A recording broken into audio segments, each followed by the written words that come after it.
Russia is very stretched at this point, and it really needs some kind of a conclusion or a ceasefire at least to really kind of rebuild itself a little bit before it decides what to do next, which would probably be go into Ukraine again in a few years' time. Russia and Ukraine have exchanged hundreds of prisoners of war in a deal brokered by the United Arab Emirates. In Ukraine, it's being depicted as not just a happy moment for the Ukrainian soldiers coming home, but a sign of Russia's weakened position. But is that how Vladimir Putin sees it? We can't ask him, but we can speak with Dr. Jenny Mathers, an expert in Russian politics and senior lecturer in international relations. Good morning to you. Good morning. How do you think Vladimir Putin does see this? Well, in terms of a prisoner exchange, I think this is part of trying to provide a little bit of goodwill at the start of what Russia is experiencing as a holiday season, because they really begin their holidays with New Year, and the Russian Orthodox Christmas is actually 13 days later than our Christmas. So this is a way of giving some good news really to society, and trying to indicate that Russia is on the front foot in this war. How do you assess really how Vladimir Putin began 2024 and how he ends it? His position, the situation in Ukraine, obviously everything's going to change. Well, a lot of things are probably going to change because of Donald Trump after the 20th of January. But how would you compare the two? I think it's been, in a lot of respects, it's been a very difficult year for Russia. Russia has gained ground on, in the war in terms of gaining more territory in Ukraine, but it's been very costly. Russia has struggled to recruit more soldiers. They've gone through almost every imaginable method that you can think of, bar another mobilization. I think at this time last year, it was very uncertain as to who would be the next US president. And of course, that plays a huge role in terms of how much the support the Ukrainians can draw upon. So I think it was a year of difficulty and uncertainty for Putin, until we get towards the end of the year. And of course, the election of Donald Trump really makes a big difference potentially to him, because it brings in an element of shall we say, impatience on the side of the US, whereas the Biden administration seemed to be willing to continue to provide extensive support to Ukraine indefinitely almost. Donald Trump has made it clear that he wants the war to come to an end quickly. He wants to have a large role in that. And so this could potentially be good news for Putin, because Russia is very stretched at this point, and it really needs some kind of a conclusion or a ceasefire at least to really kind of rebuild itself a little bit before it decides what to do next, which would probably be go into Ukraine again in a few years' time. Oh gosh, goodness me! I was about to say to you, is this the year that the war ends, 2025? But you think even if it does, it's only a temporary end.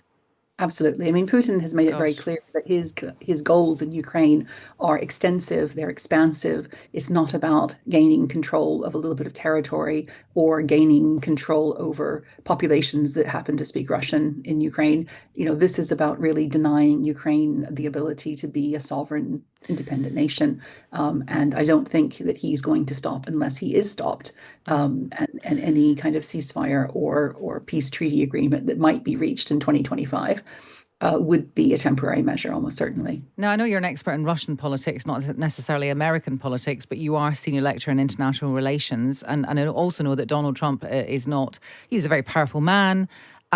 But would he allow that? Would he allow, again, where this is a hypothesis here, would he allow the situation where, he was made to feel that he'd kind of fixed this, that he'd solved it in 24 hours or 24 days or however long, only for this to explode again, flare up again in another couple of years during his presidency? Because that then would not be seen as a success for him.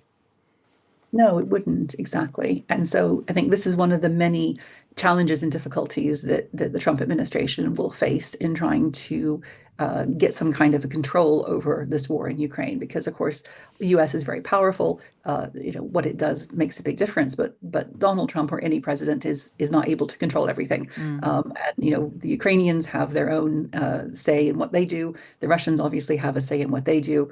And so, this war has its own dynamics and its own, sort of factors which are well beyond the control of Washington. So, yes, I'm sure that Donald Trump would find it very frustrating if he felt that he had brought the war to an end, only to see it flare up again, while he's still in the White House. Finally, on Russia itself, and I know it's very difficult to gauge this, but what is the kind of, do we have any idea what the current level of support amongst Russians is for the war in Ukraine, and also how life has changed over the course of the war for Russians in terms of their ability to move around the world, sanctions, etc. How are both those things playing out, do you think? Sure. So I think in terms of the levels of support, it is hard to say, obviously, because it's not safe for people to express opposition to the war. It's against the law, basically, and so that's very risky. But I think what we get a sense of is that people in Russia are really very tired of the war.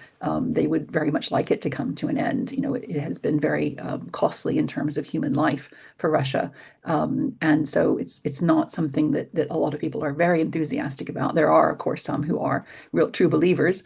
There are others who are opposed, but I think the vast majority in the middle just would like to see it come to an end and don't want to think about it too much. Mm. I think that relates nicely to your second question, because one of Putin's great efforts has been to try and keep the impact of the war as limited as possible Mm. certainly on people in the bigger cities, people who are the closer to power, people who live in the smaller communities, in the rural areas. They haven't been so affected by sanctions and the inability to travel because they wouldn't be doing that anyway.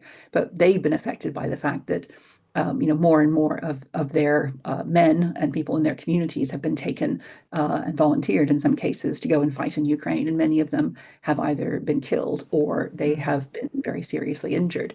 So, life is different depending on where you are in Russia and who you are in Russia. I think the people at the lower end of the scale are suffering a lot. Financially, some of them are doing better because the high salaries the military is paying for its soldiers is making a difference to them. But the price that they're paying is very high indeed. So it's a tricky balance that Putin has to walk, trying to generate some support for the war among society, and yet try and keep it away from people in the bigger cities where his support base is maybe stronger. Thank you very much for that. That is Dr. Jenny Mathers. She's an expert in Russian politics and a senior lecturer in international relations.